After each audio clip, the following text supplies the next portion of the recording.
Baik, Assalamualaikum warahmatullahi wabarakatuh. Ya, selamat siang, pagi, sore atau malam teman-teman semua.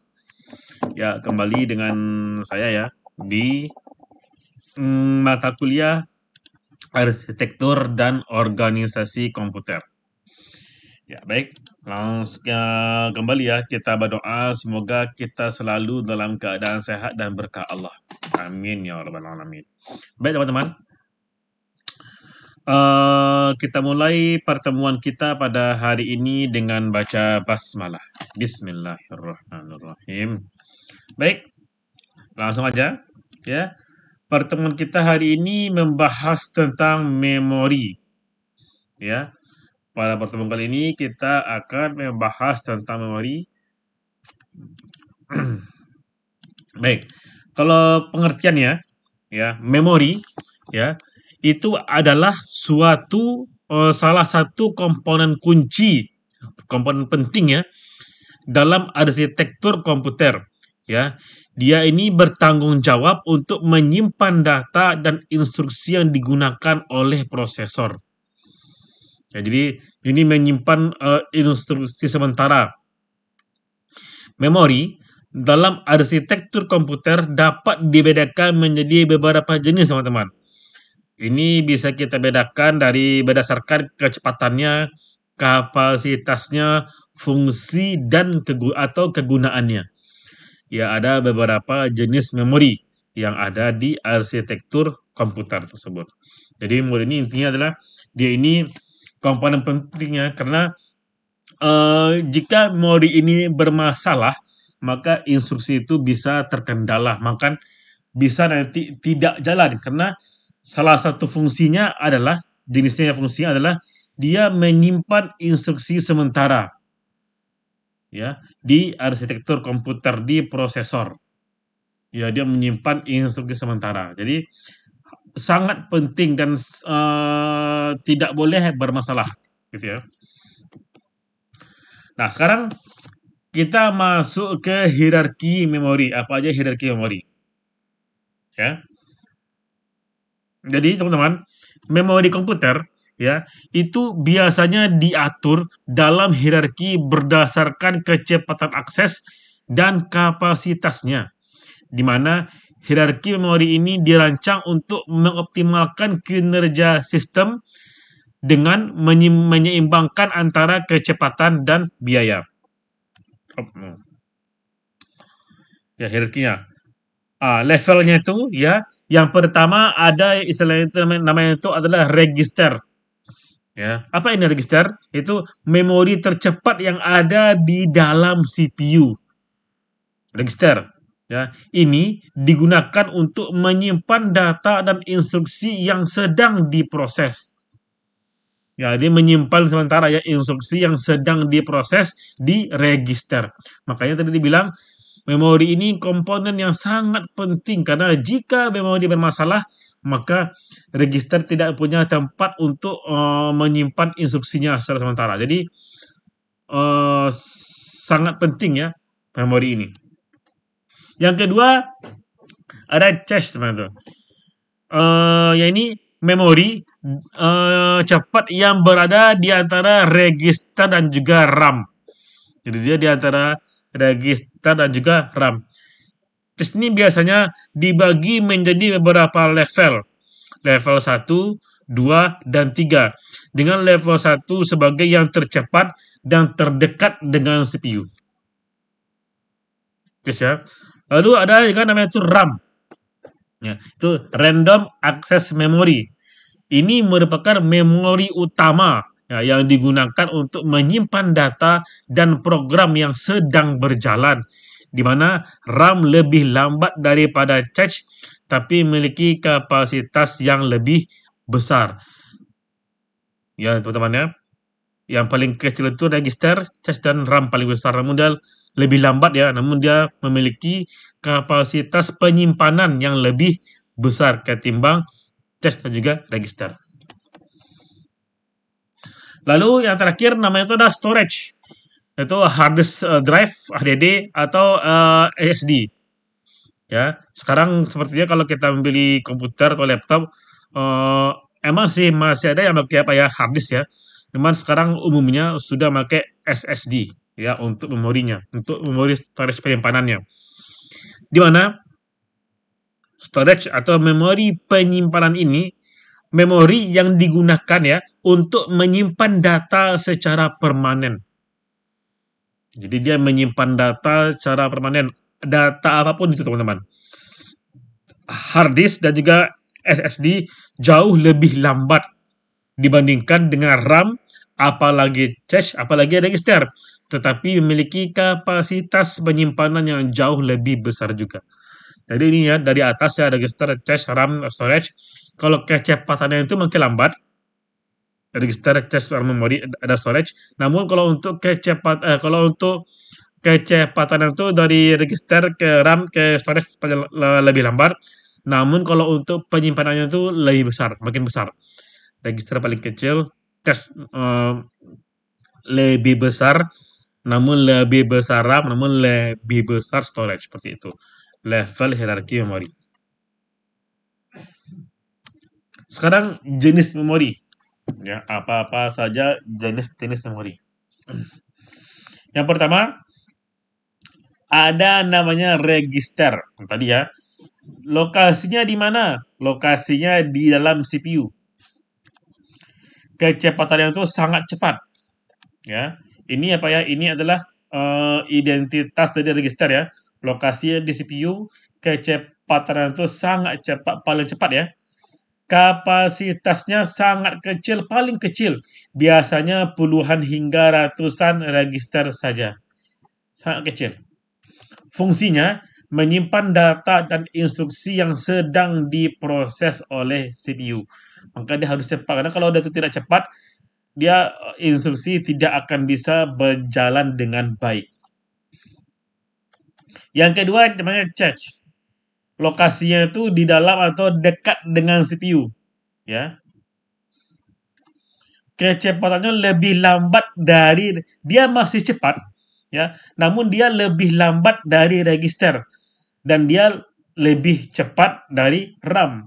Ya, dia masih cepat ya, cuma dia lebih lambat dari register karena tadi sudah dibilang register, cache, RAM dengan storage itu makin ke bawah makin cepat, namun penyimpanannya mungkin besar gitu ya. Makin ke bawah makin lambat ya, namun penyimpanan makin ke bawah makin besar.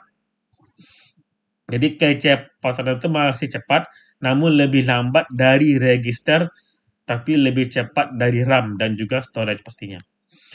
Kapasitasnya dia kecil, dia masih kecil, namun dia lebih besar ketimbang register dan juga lebih kecil ketimbang dari RAM. Dia masih kecil ya, namun dibanding register dia lebih besar.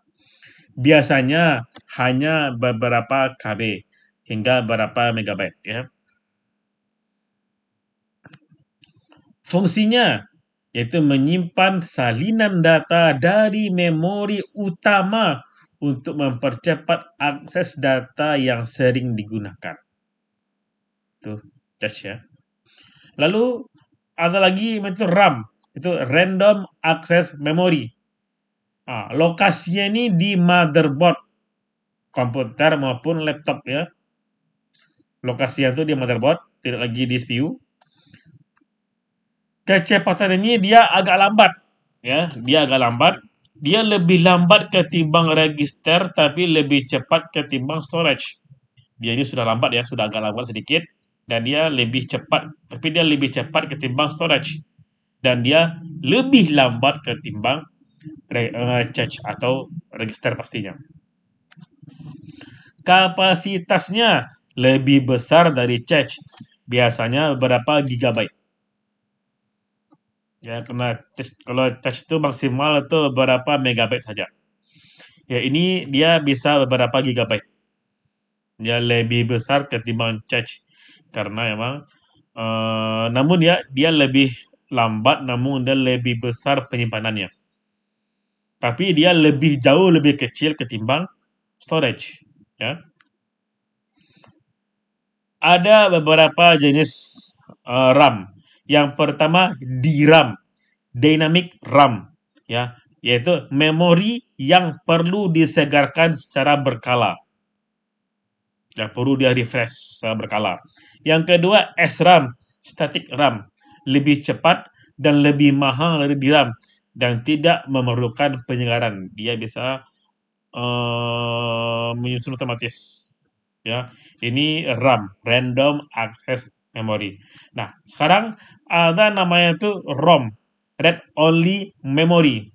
Apa itu, Pak?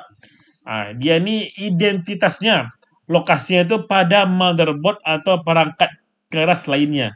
Bisa di luar ya. Kecepatan ini dia variatif, namun biasanya lebih lambat ketimbang RAM. Ya, kapasitas ini kecil hingga sedang. Ya, biasanya beberapa megabyte.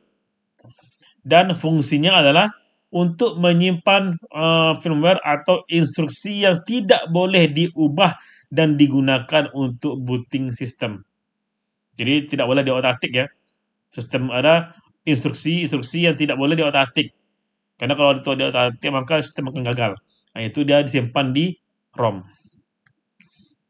Ada beberapa jenis ROM. Yang pertama PROM, programmable ROM. Itu bisa diprogram sekali. Ya. Ada juga EPROM, Erasable PROM, yaitu bisa diprogram dan dihapus dengan sinar UV. Yang terakhir ada EEPROM, Electrically Erasable PROM, bisa diprogram dan dihapus secara elektrik. Gitu ya. Itu dia ROM. Lalu ada yang selanjutnya itu adalah storage, yaitu penyimpanan yang ada hard disk atau juga SSD. Ya, ini penyimpanan sekunder. Yang pertama hard disk, ya, atau HDD. Ini menggunakan piringan mekanik untuk menyimpan data. Ya, seperti CD ya, dia berbentuk bulatan, ya, besi. Ya, itu dia penyimpanannya. Dia menggunakan piringan magnetik untuk menyimpan data. Lalu kecepatannya itu dia itu lebih lambat ketimbang SSD. Ya. Kapasitasnya itu sangat besar, bisa sekarang sudah terabyte ya. Yang kedua ada SSD, Solid State Drive, menggunakan memori flash untuk menyimpan data. Jadi dia tidak lagi menggunakan piringan. Kalau kecepatannya itu lebih cepat dari hard disk. Ya. Namun kapasitas itu sudah besar, namun biasanya sekali belum sebesar dari hard disk. Ya, biasanya beberapa ratus gigabyte hingga beberapa terabyte. Ya. Lalu ada lagi memori tertentu itu spesialis memori. Apa itu? Yang pertama ada VRAM, yaitu video RAM. Digunakan oleh kartu grafis yaitu kartu VGA untuk menyimpan data grafik. Yang kedua ada NVRAM, non volatile RAM, yaitu memori yang dapat menyimpan data tanpa daya seperti flash memory. Lalu ada udah ya? Cuma dua. Oh enggak, terapa saya. Ya, ini mungkin untuk pengetahuan dua dulu aja ya. Mungkin saya tidak terapa, mungkin tidak terlalu tidak menambahkan kemarin. Ya, mungkin dua aja. Sekarang kita lanjut ke fungsi manajemen dan kinerja memori. Itu bagaimana? Ya. Yang pertama, fungsi memori. Apa fungsi memori? Kenapa itu penting? Kenapa itu perlu? Ya, fungsi yang pertama adalah untuk penyimpanan data dan program, di mana memori akan menyimpan data dan instruksi ya yang berjalan yang dibutuhkan oleh CPU untuk menjalankan program. Dia menyimpan instruksi-instruksinya. Ya. Yang kedua, data caching, yaitu memory cache digunakan untuk menyimpan salinan data yang sering diakses untuk mempercepat kinerja sistem. Ya. Yang ketiga, dia bisa untuk bootstrapping. yaitu ROM, digunakan untuk menyimpan firmware yang diperlukan untuk booting sistem. Ya. Yang keempat adalah swapping dan juga pegging, yaitu teknik dalam manajemen memori di mana bagian-bagian dari program yang tidak aktif disimpan dalam penyimpanan sekunder dan diambil kembali saat nanti dibutuhkan. Yang kedua, manajemen memori. Ya, jadi kalau kita bisa jelaskan ya, manajemen memori itu teman-teman adalah proses mengelola alokasi dan dialokasi memori dalam sistem komputer, di mana beberapa teknik manajemen memori itu bisa kita jelaskan. Yang pertama itu segmentation, yaitu memori dibagi menjadi segmen-segmen atau bagian-bagian yang berbeda sesuai dengan jenis data dan programnya. Jadi nanti bisa jadi dikelompokkan dengan jenis-jenisnya. Jadi satu kelompok satu jenis. Yang kedua pegging. Memori dibagi menjadi beberapa halaman-halaman dengan ukuran tetap dan halaman-halaman itu nanti akan dipindahkan antara memori utama dan penyimpanan sekunder atau storage. Ya. Ada juga virtual memory, virtual tidak nyata ya, memungkinkan penggunaan lebih banyak memori daripada secara fisik. Tersedia dengan menggunakan penyimpanan sekunder sebagai perpanjangan dari memori utama. Itu dia manajemen memori. Sekarang kinerja memori. Ya. Yang pertama latensi, itu waktu yang dibutuhkan untuk mengakses data dari memori. Ya, waktunya berapa aja, makin lama atau makin cepat. Ya, itu latensi. Yang kedua bandwidth. Apa itu? Jumlah data yang dapat ditransfer per satuan waktu antara CPU dan memori. Itu dia bandwidth. Yang ketiga throughput, yaitu jumlah data, banyaknya data ya yang dapat diproses, yang dapat dijalankan ya oleh sistem dalam periode waktu tertentu berapa banyak.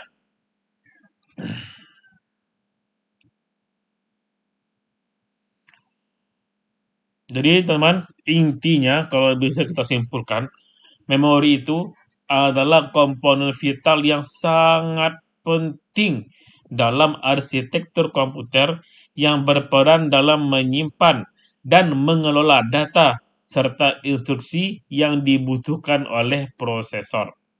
Di mana memori ini diatur dalam hierarki untuk mengoptimalkan kinerja sistem.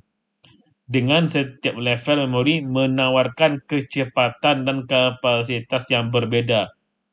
Ya, dia makin cepat, makin lambat. Manajemen memori yang efektif sangat penting untuk kinerja dan efisiensi sistem komputer secara keseluruhan. Ya, itu ya mengenai memori. Teman-teman, sekali lagi, jika ada yang ingin tanyakan, nanti harap kita diskusi di grup. Kita tutup dengan hamdalah. Banyak maaf. Wassalamualaikum warahmatullahi wabarakatuh.